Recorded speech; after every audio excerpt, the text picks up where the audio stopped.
Good afternoon, everyone. My name is Tom Dolan, and welcome back to our second installment in the Babylon Business Boot Camp series. Today's workshop will highlight important safety planning information in the context of the New York State program guidelines. The safety plan guidelines talked about in the workshop will play a crucial role in ensuring the safety and success of small businesses moving forward. I'm here today with a familiar face, Erica Chase, the director of the Farmingdale Small Business Development Center, who has prepared a presentation for the New York State Safety Plan. Good afternoon, Erica. Tom, thanks so much for having me again. Happy to be here. Thanks for being here. So we've talked about this. This is a safety plan. A lot of the businesses, time has gone on, and a lot of them are aware and know about some of the things with the safety plan, but we thought it would be a good idea to just kind of revisit a little bit and kind of backfill some of the questions that we've been receiving about the safety plan. Okay, great. So what I'm going to do is I'm going to go into my PowerPoint. I'm going to share my screen with you all. And so can you see that? Yes. Okay, great. So like Tom said, everyone who is in business already should know that they need to have a New York safety plan on file within their business. But I think it's also great for any business or individual out there thinking about starting a business, what they will need to do. So I'm going to go through the steps on exactly what you need to do. We're going to do a test case as we go through. So this is about opening, staying safe and compliant. Like Tom said, my name is Erica Chase Gregory. I'm the director of the Small Business Development Center at Farmingdale State College. We help individuals and small businesses navigate their many questions about their small businesses, how to grow, how to expand, how to start. In disaster times, we've been helping with the different resources that are available to the small business community through the SBA and through their business banking partners. So today, again, we're going to talk about the New York Safety Plan.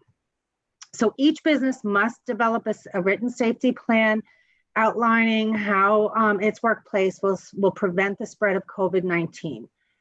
This plan does not need to be submitted anywhere, but it does need to be on file in case and available to New York State Department of Health or your local authorities in the event of an inspection. So why do you need to have this? It's going to keep your employees safe, which is really important for your success, right?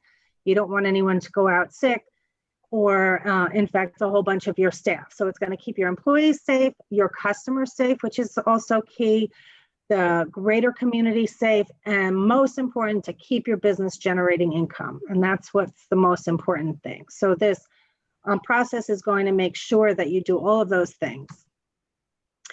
So where do you start? First, you need to find out what guidelines you need to follow. And each business has a code associated with it that you can find on the census.gov website. And I've shared the link here. So you would go to this link. I'm going to open it up to show you what it looks like.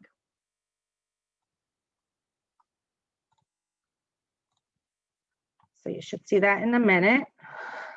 Okay. So over here, you can put in keywords. So we're going to do a clothing retail store. So you can just put clothing store or retail store and search that, and you'll come up with these codes. So what we're going to do is we're just going to pick this code, family clothing store. I can guarantee that any of these codes are going to give you the same New York State guidelines that you need to follow. But just for our purposes, we're going to use this 448140. If you also look at your tax returns, your accountant will have put your NYS code on your tax return if you don't know it and you don't want to look here. Word to the wise, 7 out of 10 times I've seen tax returns, the accountants use the wrong NYS codes. Not a huge deal, but you just want to make sure that you're using the right industry so you get the correct guidelines that you need to follow for your business. Okay, so once you have your NYS codes, then you're going to find the guidelines where you have to follow. And that you're going to find at businessexpress.ny.gov. That's going to come from the New York Forward. You probably heard that, the New York Forward website. but specifically you'll find it at this website. And I'll show you that link. Again, that's businessexpress.ny.gov. And you'll see New York Forward Business Reopening. Look, just want to get rid of this here. Okay. Your lookup wizard. So when you go down here, just click on the Get Started button. It's going to bring you to an area where you need to put your county in. So everybody see the county? Tom, you see that?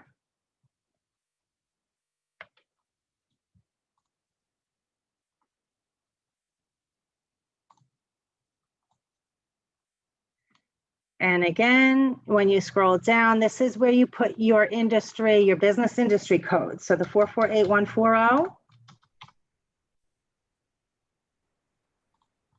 You're gonna click that.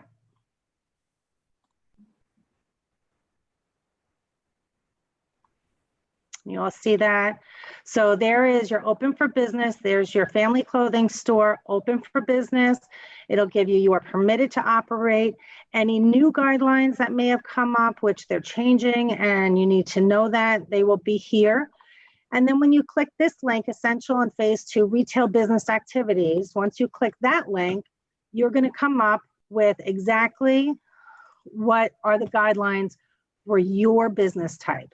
So if you're a childcare, you would go through that same thing. You would put your NYS code in for a childcare center or childcare services, put in your county, and then you will get your guidelines, exactly what you need to follow. And this is going to help you be prepared and to be helpful as you prepare your safety plan. Okay, so this is a 11-page document. So I'm going to go back to my PowerPoint so we don't bore you with all of that.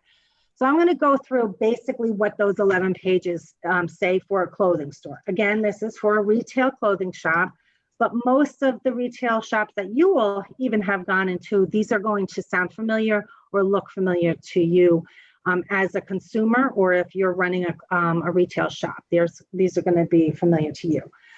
So overall guidelines are a minimum requirement. Employers or owners of this shop are free to provide additional precautions or increased restrictions. They don't limit you to just these, but these are the minimum, okay? Stay current with the requirements. They can and will be updated. They're not going to give you alerts, so you need to check in every once in a while and see that you're up to date with what you need to follow within your store. Signage should be consistent with Department of Health COVID-19 signage. So the Department of Health puts out guidelines, as well as obviously you will hear about it with the CDC. So you'll want to keep an eye on and make sure that you're keeping up to date with the Department of Health and the CDC, anything that's changing with COVID. And obviously it will as time goes on. Hopefully not for the worse, but hopefully for the better, where things can be improved. You're going to want to allow time within your operations for enhanced cleaning and disinfection procedures. Obviously, you've always cleaned your areas and your places of business, but obviously in these days, you need to do a little bit more of an enhanced cleaning. So first and foremost, anything that's within your shop, you will want to close amenities. For instance, if you have a water cooler or a water fountain, if you have a sitting area with a magazine area, if you have a self-serve bar, those all need to be closed. So that's just an overall for retail shops that I wanted to share with you.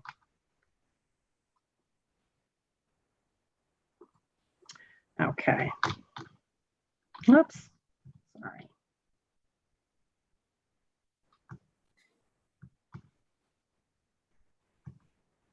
Okay, so for your people, and this includes your staff, delivery personnel, and any other visitors. Obviously, you all been to a supermarket, so you know about the physical distancing. The other thing you want to keep in mind is no more than 50% occupancy as per certificate of occupancy for your building. So if you have a maximum code of 50 people, you can no longer have 50 people in your place of business. It can only be half of that occupancy. 6 feet separation, post distance markers for people to understand and to make it very clear to everyone where that 6 feet of separation is. When 6 feet is not feasible, employers must provide those physical barriers. So that's when you see the plexiglass barriers in front of a register because your customer is at your register, so you can't keep the 6 foot. Or people you'll see in stores put a table in front of the counter, so that way the customer is backed up against you. They have to reach over and give you their payment and so on. So, but there is that separation. So that's important. Face coverings are mandatory for all staff and customers. You can deny entry or you need to deny entry unless customers have a face covering if medically able to tolerate. And you've seen this on the news. I've said it in many trainings. What do we do with this customer that's irate, that doesn't want to wear a face mask? If they're saying they're medically not able to tolerate a face mask, they do not have to wear one. That is written in the guidelines. And any child under 2 years old does not necessarily, they're not required to wear a face mask. If you're denied, owner should seek alternative method of pickup or delivery for the goods or services rather than allowing someone in. So if that's up to you, you can either let them in and maybe create another problem for yourself down the road, but you should try to have an alternative method for that particular customer that's not wearing a face mask. Small spaces within your business is prohibited by more than one person at a time. So for instance, a stock room, if it's very small. So these things, again, are from that guidance that we just went through, that 11-page document. And then you'll see how this feeds into your safety plan. So we'll go through that. But so your stock room is small. You'll have a plan in your head that no more than one person can be in there. And that's going to be part of your written plan. Increase ventilation when possible. You see a lot of stores opening their windows if they have, or keeping their door open. It's just keeping the ventilation going. Your fitting rooms, a lot of retail shops have closed their fitting rooms altogether, or possibly only having a few of them open, not all of them. So then they can keep up with the cleaning after each individual has used a fitting room. And you'll have to have a written policy in part of your plan, how you're dealing with your fitting rooms and how you're cleaning them. Try to minimize your handling of cash. Use touchless payments if you can. Maybe do payments online, things like that. For your staff, again, really important to keep your staff, one, communicated to, having them fully understand your plan and having them fully trained. So meetings, if you can do video conferencing, if distancing can't be 6 feet, or you can do it in an outside space. So I've had business owners say that they have a backyard or a back parking lot, and they'll come in an hour early before opening, and they'll just have an outdoor meeting to keep all of their staff safe and not together in a confined area. Try to stagger your schedules, work days. You want to stagger your breaks. Restrooms that are available to your staff. Really, you need to go through a cleaning protocol with your staff. So they should be cleaning up after themselves. Make sure you have the products available to them in the restroom. And then, of course, you're going to want to clean real well at the end of the day. Only essential workers should be working on site. Others can work remotely, or if you have an A-B schedule. For instance, my office, the SBDC, we're at the college at Farmingdale. So not all of us will be going back. We're still at home working from home, but we will be working on a Monday through Thursday schedule, and half of my staff will be coming in 1 week, and then the following week, the other half of the staff will be coming in when we get to that point. But we're doing just fine working remotely, so that's what we're doing. So we do have a plan for our business as well. So just think of your needs within your business and then work appropriately from there in regard to the guidelines. Talked about delivery personnel.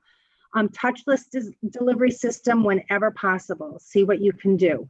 They should have a separate entry for deliveries. If not, perhaps you can meet them at the front door, take the boxes from them. You know, just be mindful of what's happening within your retail shop so the deliveries are safe coming in. If the delivery person does not have PPE, does not have a mask or gloves, you need to provide them if they're going to be entering your store. Important to sanitize and before and after. So you're going to want to sanitize whatever's coming into your shop before, and then sanitize everything after they leave. Again, with hand sanitizer or wash your hands. PPE must be available to all your staff. Most people, obviously, we all have our own, but you can provide, or you should say, do you need me to provide it for you? It is based on the guidelines that you need to make this available. Follow the CDC guidance for information on the PPE. So if you're, selling some type of equipment, or you're a type of store that's handling maybe compromised clientele. If you have a home health, like a durable medical equipment retail shop, right? So maybe people are coming in compromised. You may want to step it up with not just a regular face covering, but using the N95 masks or the face shields, gloves, things like that. So just follow the CDC guidance for information on the PPE, but for a regular clothing store, wearing a face covering will be just fine for you. Training on putting on and discarding the PPE must take place. So if you haven't trained, we see a lot of things. I see it all the time. You see, there's a great commercial for Arrow Exterminating, if you ever seen it. There are two women sitting in an office and they have face masks on, but then when they start to talk, they take the whole face mask and put it down here and they're talking. So I don't know what they're trying to convey here, but that would be what not to do. You need to wearing those masks, and there's plenty of trainings out there for you on the CDC website or the Department of Health. So you can look for trainings, and then you need to train your staff. Measures need to be in place when equipment is shared, and then the cleaning protocols that go with that. So if you only have one register, what is your plan for that? Are you going to have just one employee ring the customer up? Or are you going to split the shift and sanitize the register area between the two shifts? So think about that shared equipment needs to be cleaned, and there has to be a plan in place for that protocol. Okay, so if you know a person was in your establishment with COVID, you find out someone was in your shop, you must close for a deep clean. If 7 days have passed since that person has visited, normal cleaning is sufficient. You do not need to close down. So you just need to know when somebody was in your shop. And we'll talk about if one of your staff members comes down with some symptoms or a positive test of COVID. Staff should be bringing their lunch from home. Sharing food is prohibited. Social distancing is required during breaks. So that's why before we had talked about maybe staggering those breaks and not having people on breaks at the same time, just to make sure that there's that social distance already built in. Adherence to hygiene and sanitation requirements, as advised by CDC and Department of Health, needs to be in place. You need to know what the requirements are. So again, familiarize yourself with the hygiene and sanitation requirements is really important, and you're going to make yourself that much more attractive to your customers when your store looks like it's been following the hygiene and sanitation requirements. A log must be kept as to the date and type and scope of cleaning. So you must keep a log. You can, keep it in one place, whether it's the manager's office or maybe at the front desk or the area where hanging on a wall someplace, but a log must be kept. Hygiene station, you'll go into a lot of shops and you'll go in prior to right at the entrance. They'll have a hand sanitizer available. They may have wipes to wipe down a cart. So wherever you need to have this hygiene station, so just think about that. Running water for cleaning hands is needed. So perhaps a restroom is where your staff will go to wash their hands with soap and running water, hand sanitizer, and paper towels or wipes for your customers. Products identified by EPA. There is a list of products registered by the New York DEC and effective as per the EPA. So that is also in the document. When you go through your personal document for your type of business, you're going to have links within this and you can click on it. So a lot of this information is very easy to find, and you'll just say list of products and make sure that you're using a product that's registered by the New York DEC. So communication plans. Communication is really important. Once you go through your guidelines, you'll get to the end and you have to affirm that you reviewed and understand these guidelines. So I had clicked on it. It's on the last page or at the very bottom of the document, and you're just going to click the link to affirm that you've read them and that you understand them. I did it just to see where it would bring me after that. And it actually brings you to the template that then you can fill out for your business. So you just put your name, address, contact information, and click I affirm. So that you're affirming that you've read and understand it. Encourage all employees, visitors, and customers. They get training, instructions, and signage. So web pages are important of where you are at with COVID-19 and how you're up to date and how you're keeping your clientele safe. You can send out text messages. For instance, if you've done a deep cleaning, you may want to text your customer base or text, obviously, your community to say, hey, we've recently deep cleaned and we're ready to see you in our store. You can email groups, obviously use social media. All you can do, and you should be using all of these forms of communication for your employees, your visitors, and your customers. Encourage through signage that customers should be adhering to CDC. So you'll be seeing when you shop, you'll see signs.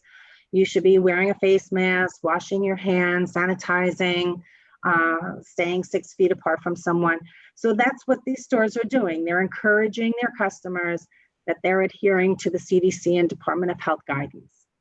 Outside and inside signage, reminding of these policies. So wherever we're going into nowadays, you'll notice signs on the door, again at the cash register, possibly in a changing room or something like that. So you'll see it throughout a store, and that's why they're being, compliant with the regulations with New York State.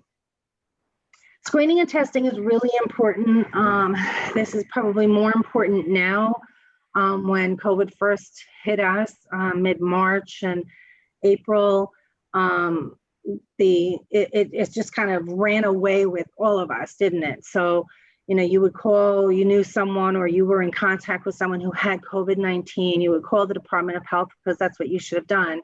And they kind of didn't know what to tell you anymore. They, who should I call? Who do I call? Everyone that I was in contact with. We'll get back to you. It was just, at that point, it had gotten away from, I think, the health officials, that it was almost impossible to do that tracing. So, but now they're really, they had put in a lot of money into making sure that they were tracing. So it's really something important that you know what to do. and to follow this, because this is what's going to keep our community safe, and which equals keeping you making money, right? So that's really important. So you want to implement a mandatory health screening practice for your employees. And this can be done, I'll give you an example of what we do at the campus. So if I am going to campus, I have to fill out an online health questionnaire. I submit it, and then they have a record that I am coming onto campus, and they know. So if there's an outbreak, they'll say, oh, Erica was on the campus, she was in this building, let's let her know that there was an outbreak so she can monitor her symptoms. You need to have something in practice. So if you have just a few employees, you want to make sure that they're either doing something online. It can be as simple as an email every day to you if you're a really small staff, but they should have a few questions that they answer. And these are the questions. Have you knowingly been in close contact in the past 14 days with anyone who has tested positive? It seems silly to do this every day. My questions that I have to fill out is, can you answer any of these questions? Do you have any symptoms that are unrelated to asthma? Because if you have a cough or, some congestion, that's also a sign of COVID. But if I don't have seasonal allergies, that would be a yes. They do not want me to come onto campus. So you need to set up some of the questions. Have you tested positive in the last 14 days, or have experienced any symptom in the past 14 days? You can certainly, I would shorten that to, are you feeling ill today, and not have them come in that day. It's really important that you keep that health screening practice. Before I go to campus, I have to take my temperature and let them know, do I have a temperature or not? So refer to the CDC guidance of symptoms of coronavirus, so you can prepare some questions for your staff prior to them coming in.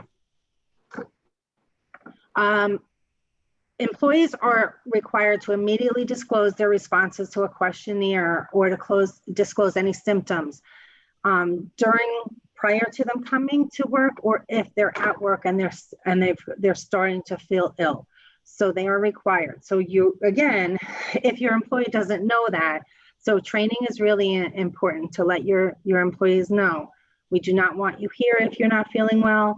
And if you're here and you're starting to not feel well, you need to go home immediately. Temperature checks can be conducted. I know that childcare centers do temperature checks every day on their staff. Important to note, you cannot keep health data on your employees, but you can maintain a record that they cleared or they didn't clear their screening for that day.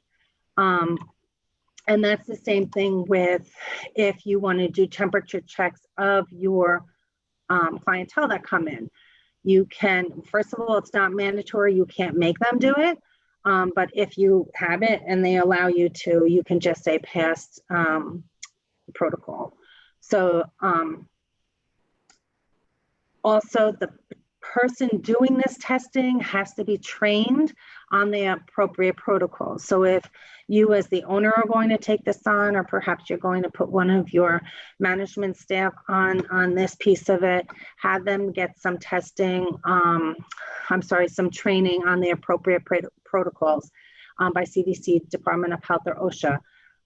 And you obviously must wear PPE while you're doing these, the scanning of your employees. So just go through, the training is there all for you. It's not rocket science, but you just need to check off that box that they have been trained and that they're the ones that you're having on staff to be this person.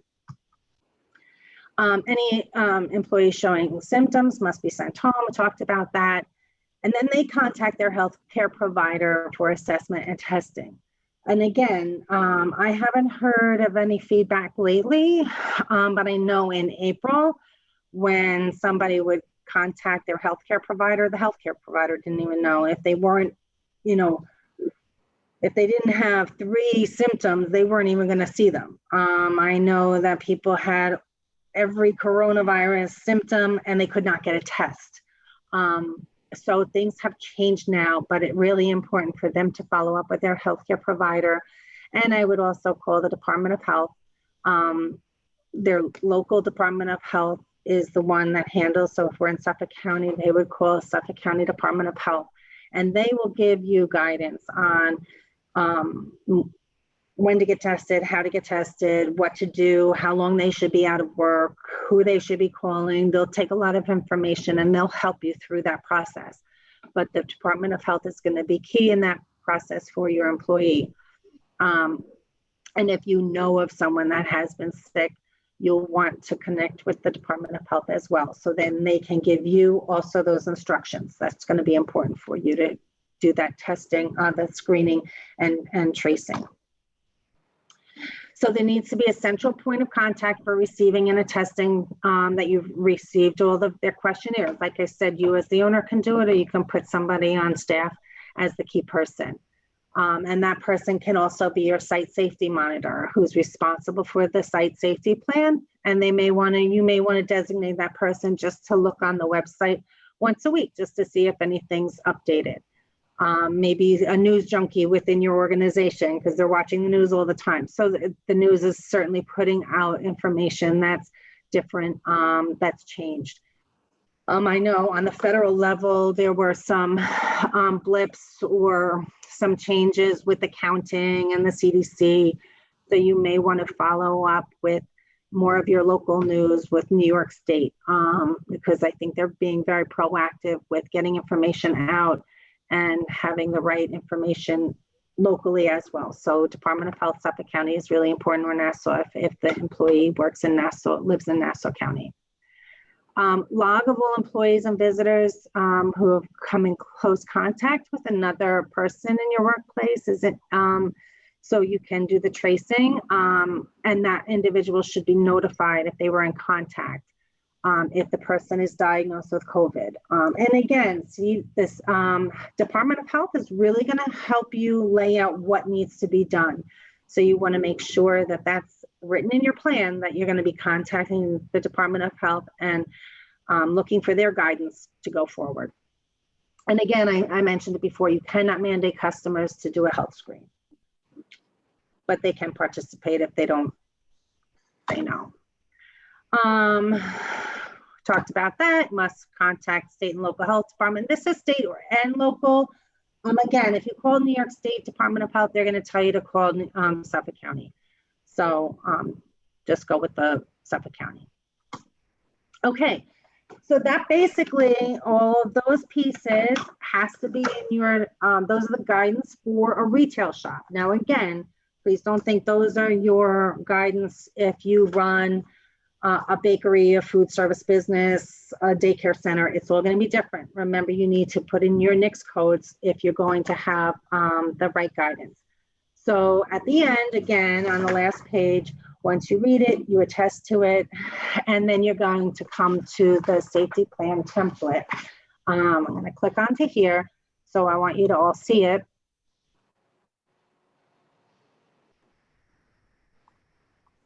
And this is it. It's 7 pages. Again, you'll see these links with embedded in here, guidance, everything we talked about in the guidance is going to filter into your safety plan. So you kind of scan that and you fill this out, or you have your site safety plan officer in your business fill this out, and they're going to have it on file, right? So easy information up at top about your business. Again, it's going to go through these check boxes over here you're attesting to. So basically ensuring 6 feet distance between your personnel. That was right in the guidance. Tightly confined spaces. Remember I talked about the stock room. So you're attesting that you're only going to have one person, no more than one person in that area. And then, so again, these are post-social distancing markers. We talked about that, the 6 feet spacing and commonly used. So you're communicating with your customers and keeping that 6 feet between your customer and your staff person. This bullet, limit in-person gatherings. We talked about it. It was in your guidance about video conferencing for your staff meetings. And if you don't have that available to you, maybe you're going to be outside. So those are things that you're understanding. And then these boxes are where you're going to go into detail, maybe that it's more pertinent to your business. So this first box, list common situations that may not allow 6 feet. What measures will you implement to ensure safety of your employees in such situations? So for instance, that stock room. Typically, pre-COVID stock room, you had 2 people in a really tight spot putting your inventory in the back, right? So here would be, you're going to designate 1 person each week as your stock person, and then rotate that staff out. So think about, in terms of this, it's very easy once you read through your guidance. What I did with this when I just printed this out, because it can be a little daunting and a little overwhelming, I just took a highlighter, because I'm 53 and I still use a highlighter. So I just used a highlighter and I highlighted the bullet points so I would know what key points I have to keep into my plan to make sure that my employees, my delivery person, and my customers are safe. So that's basically what you would do throughout this safety plan. Again, your places protective equipment. Ensure employees comply with protective equipment requirement. You agree to the following. They have acceptable face coverings at no cost. So you're saying it was in the guidance that you needed to provide the face coverings. Remember? So in this box, how will you procure it? What will you be, what's your plan specific to your business? So it's really not hard, guys. It's just a matter of going step by step, making sure you understand it, you're attesting to it, and then what are you putting into place within your own business that's going to be following the guidelines and making sure that you're keeping up with what needs to be up to date. Okay, so this goes through all of the aspects, what we just went through, the hygiene and cleaning, really important, making sure that that stays up, and not to, I think now that we're in this, almost 6 months now, right? You can get more relaxed within your workspace. So you don't want to do that. You want to stay up on top of everything to make sure that we don't go in a backward direction. Really important. And clearly through the CDC and the Department of Health, these things that we're putting into place are creating barriers between getting COVID, spreading COVID, and staying healthy. So really important. Again, the box is over here. You're just agreeing to the following. And then in the box, you'll just be putting in more details on what you're dealing with within your own business. So I'm not going to go through all of them because, again, it's really, it goes through the guidelines. New York State did a terrific job with keeping this as simple as possible. And again, it's just reading through it step by step, filling it out. And at the end, you will get to the last page.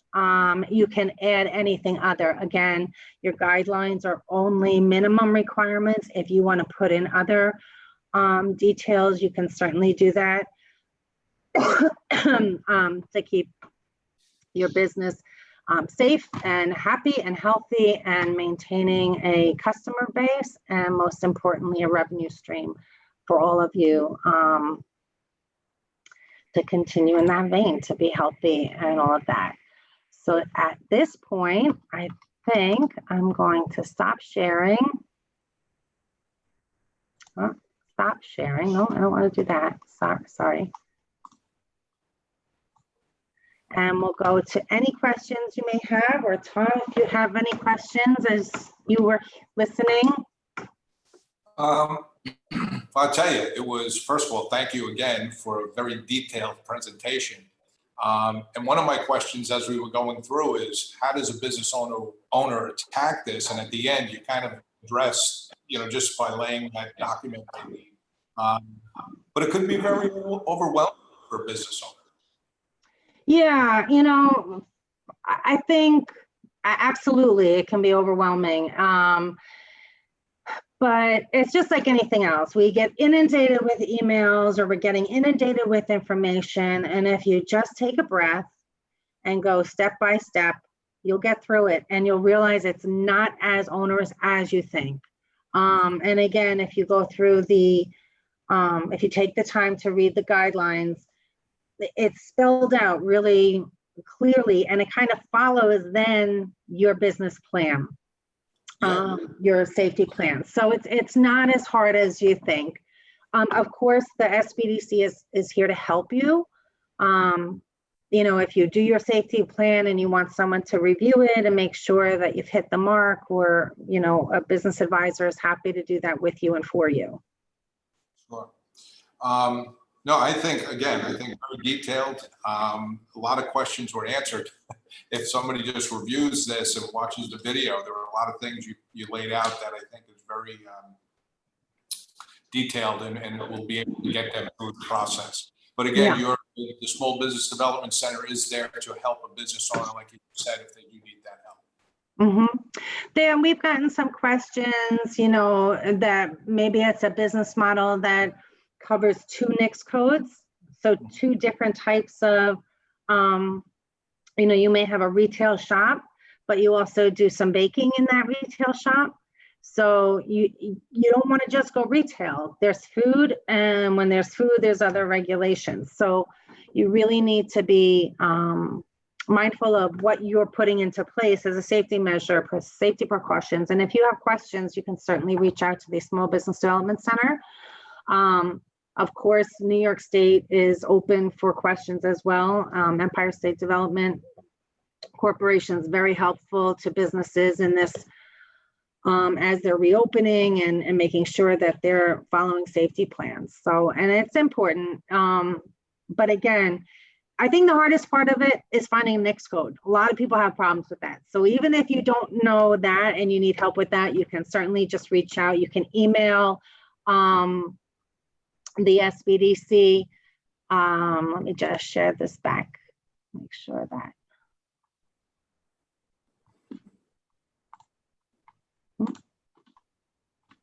Hold on. Just want to bring it up on the screen so people can either take a picture of it or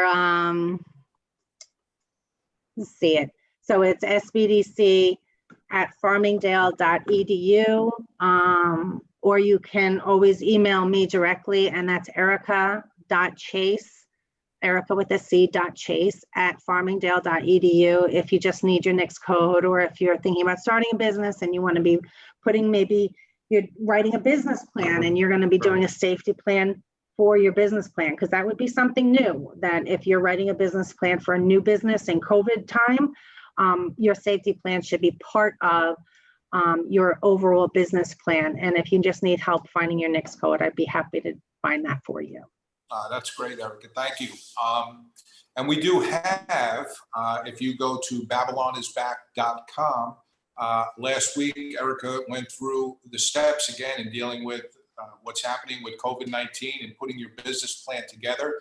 So that was last week. And we do have a library of the videos that we're doing here today and last week and moving forward. So that is at babylonisback.com. You can sign in, and if you have questions, again, you can reach out to Erica, and she just put her contact information up there.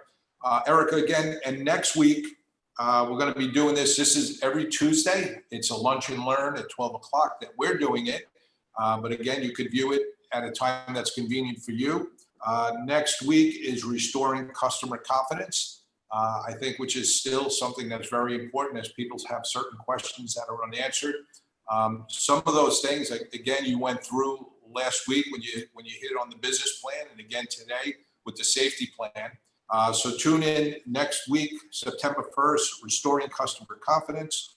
And again, if you need any additional information, you can get Erica's contact information through us also at babylonisback.com. But again, Erica, I want to thank you. Great job, very detailed. And again, I think you answered a lot of questions for the business community today. Thank you. You're so welcome. Happy to be here. Okay. Well, thanks. all of you for tuning in today, and we'll be here again next week, September 1st, and we'll be reaching out. Again, I don't mean to keep saying it, but it's important, babylonisback.com. Have a good day. Thank you. Thanks, Tom.